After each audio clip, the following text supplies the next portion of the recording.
If we understood why God allowed certain things, tragedies, catastrophes, calamities, losses, if we understood why God allows hunger and poverty, it seems, and just all of the negative things of this life that we experience, the traumatic things, if we understood the why of God, then we would be God.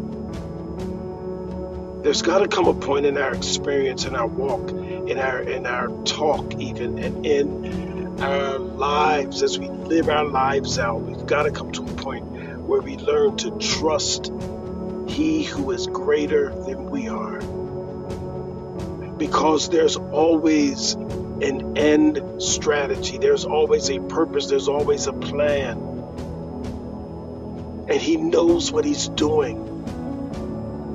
If you read the Bible from Genesis to Revelation, there are so many times where there were questionable things that God did, that God allowed, that God even spoke and declared and made happen, that to the human way or the human perspective, it looked like a bad thing. But as you keep reading, you see where God had a plan.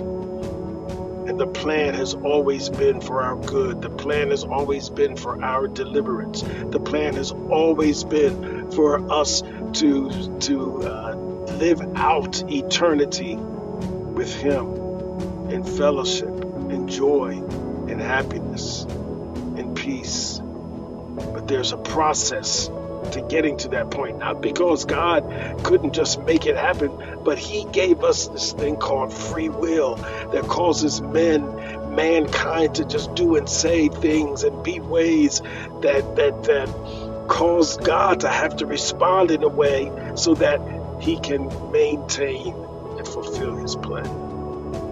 So if you're upset today and you're feeling like God did this and you're mad at God and all of those things, man, do away with that.